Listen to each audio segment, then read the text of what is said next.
according to the spec sheet that I did read, 24 hours. So you have. Welcome back to the workbench where we try to make things. And what we're trying to make right now is Revell's 1971 Mach 1 Mustang. And this is for the Blue Ox Model Shop Street Machine group build. Right now, we are currently working on the paint. So we're kind of in the last stages of this, quite honestly, which is the paint work.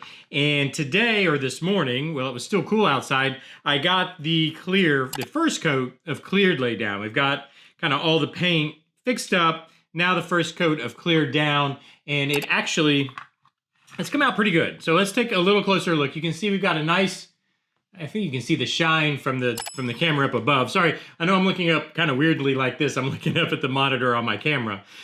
So the top got this really nice shine. Now the sides, I don't know if you guys can see it or not, good bit of peach peel, which is fine. It's not a problem. Really, this coat is only meant to lock in my decals and the coat of the base coat.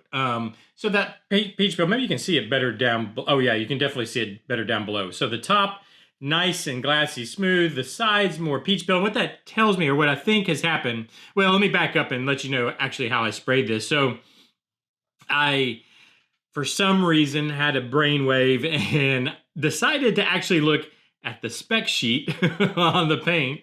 This is the U-POL Expert Acrylic Enamels. And I decided, out of, I don't know why, but I thought I'd look at the spec sheet and see exactly what it takes to, or what they recommend as far as the paint recommendations. And the flash time on this is 5 minutes on these paints. So if I want to go wet on wet, just wait 5 minutes. You can go wet again. So that's what I did because I have such a small window to shoot in because it's so hot outside. I laid a coat, which actually looked really nice. So I waited 5 minutes and it looked pretty glossy everywhere because this stuff kind of self-levels pretty nicely, I think. And then so I waited the 5 minutes and then I shot another coat. And I think what has happened, why we got so much peach peel here, is I didn't quite get. I'm scared. My fear in life, my number one fear in life is paint runs. So I was terrified of getting a paint run. So I think I left it thin on the sides. But because when I sprayed.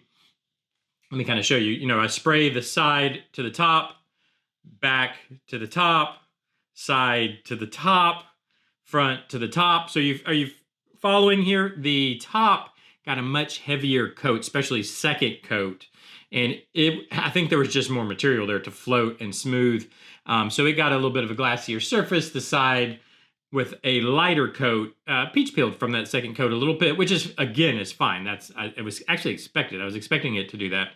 And that's fine because what we now need to do, notice I'm not touching this, according to the spec sheet that I did read, 24 hours. So you have, in case you guys want to use the paint, the U-POL paint, which don't have a can of here. It's outside. I could show you again. You can check yesterday's video. I showed you what the cans look like. You can get it at AutoZone.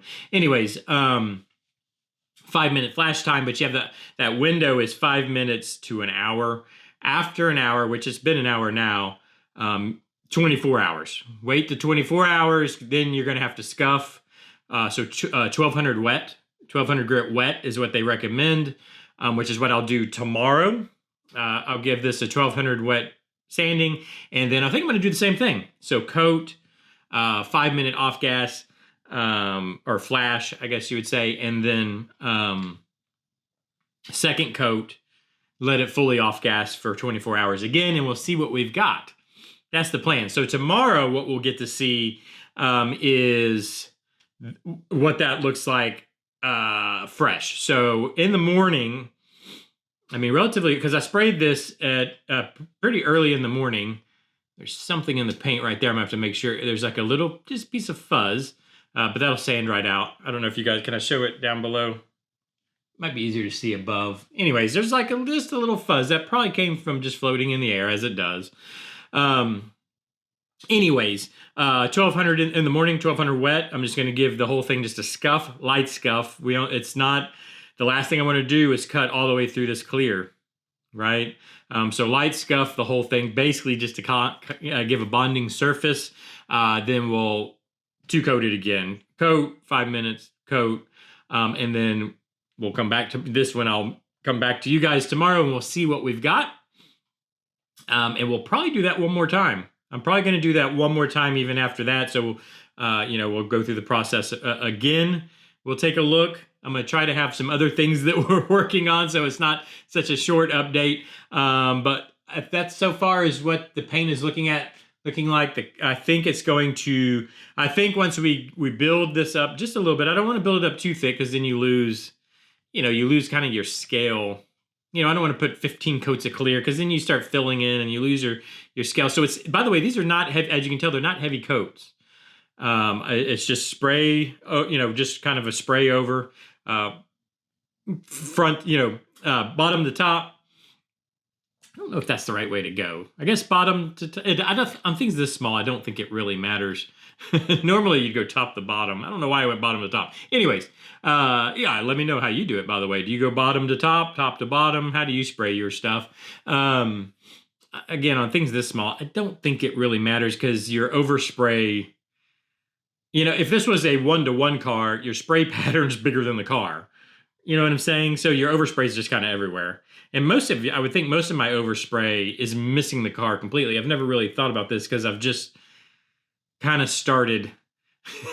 Normally you want to spray, you want to spray into your overspray, if that makes sense. On a big car. If that makes sense. On these little guys, I don't know if it really matters. I think it's just a matter of getting a nice smooth pattern across. Anyways, let me know what you do. But that's the plan coming tomorrow. Now, one thing I did realize when I got back to the bench here is I forgot my other bread parts. I got so worried about the body itself. I forgot about the hood and the bumper and the rear fascia. Well, this stuff needs to be cleared tomorrow also. So I think I'll start that process tomorrow. When I do, so it'll be these parts will be 1 day behind. I don't know what else to do. I literally forgot about them. That's, you get old in life and that happens. But so we'll start the process, the clear coating process for these parts tomorrow. I do also have, I just thought about this. I do have parts that are black, like the front fascia, there are the grill, the front, or I should say the front valance, the bottom valance is black. I'm pointing over here and you can't even see. There's a bottom valance that goes here that is black, which needs to be cleared also. I just thought about this. So I need to get, I don't think I've painted it black yet, much less. So that'll get its own.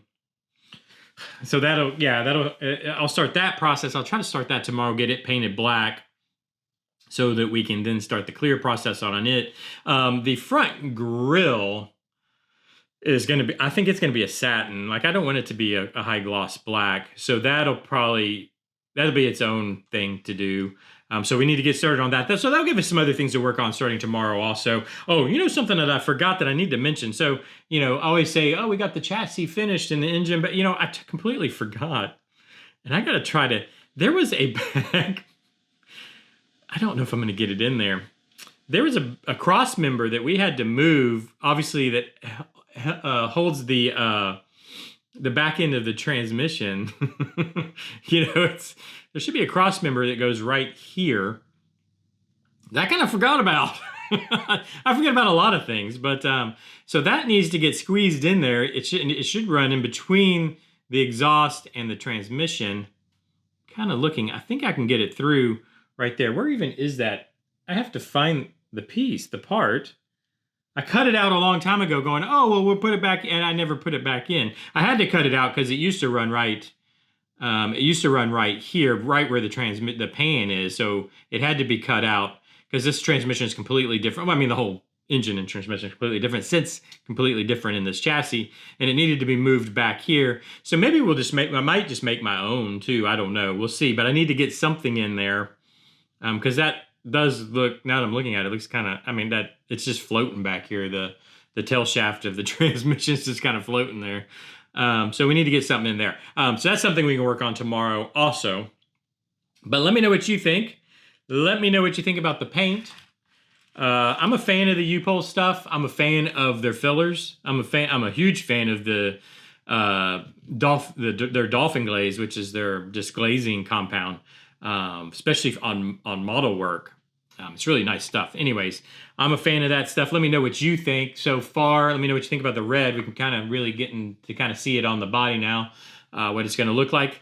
Leave me those comments down in the comment section. Down in the description, there's a playlist if you want to get caught up on these videos. If you've enjoyed it, hit the like button, subscribe, do all those things. I don't know. I think there's a bell. I wish somebody please in the comments, let me know. I need to look this up. I guess I can hit Google. I think it's still a bell you ring. I don't know how you get notified anymore on videos. I'd like to know just for my own, for my own watching habits. But anyways, do all those things everybody tells you to do on YouTube, and I'll see you tomorrow. Bye-bye.